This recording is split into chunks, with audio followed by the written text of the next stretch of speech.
दुश्मनी जम कर करो लेकिन ये गुंजाइश रहे कि जब हम कभी दोस्त हो जाएं तो शर्मिंदा ना हो। मुख्य निर्वाचन आयुक्त राजीव कुमार की ये पंक्तियां हैं। नमस्कार, हम हैं कुलदीप और आज हम आपसे बात करेंगे कि एक आदर्श आचार संहिता क्या होती है, यह क्यों लागू की जाती है और इसे लोगों को कहां तक फॉलो करना चाहिए और करना चाहिए कि नहीं करना चाहिए। तो हम आपको बता दें कि आदर्श आचार संहिता के बारे में किसी संविधान में वर्णन नहीं किया गया है। यह एक नियम जो लोगों के द्वारा और अपोजिशन पार्टी, रूलिंग पार्टी, इन सब के सहमत से यह बनाया गया है कि चुनाव को निष्पक्ष तरीके से हो, उसके लिए आदर्श आचार संहिता या फिर आचार संहिता लागू कर दी जाती है।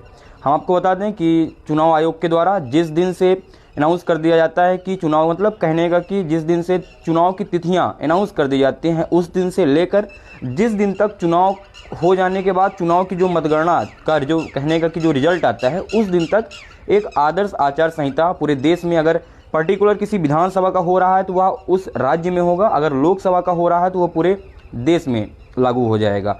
और इसकी कुछ शर्तें होती हैं, जो शर्तें हैं कि आप किसी भी, मतलब चाहे रूलिंग पार्टी हो चाहे अपोजिशन पार्टी हो, आप किसी भी प्रकार के गवर्नमेंट या फिर सरकारी मशीनरियों का उपयोग नहीं कर सकते हैं।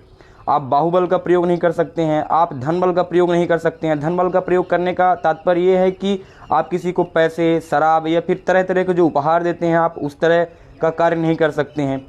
और जो ये आदर्श आचार संहिता होती है, इसमें और बहुत सारी चीज़ें होती हैं, जैसे कि अगर आप कहीं जा रहे हैं तो आप किसी पार्टी के ऊपर उम्मीदवार या फिर किसी राजनीतिक दल पे जाति, धर्म या क्षेत्र के नाम पे किसी प्रकार की टिप्पणी नहीं कर सकते हैं।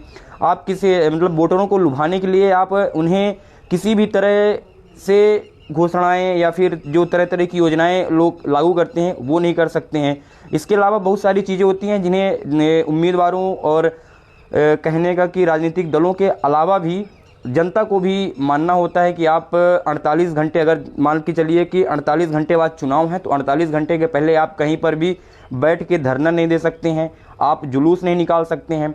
और उसके अलावा बहुत सारी जो गाइडलाइंस होती हैं वह निर्वाचन आयोग के द्वारा लागू की जाती है। धन्यवाद। और हम आपको बता दें कि आपका जो अधिकार है, आप मतदान करिए, मतदान करने का आपको अधिकार है और अधिक से अधिक बढ़ चढ़ में अपना इसमें योगदान दीजिए। धन्यवाद।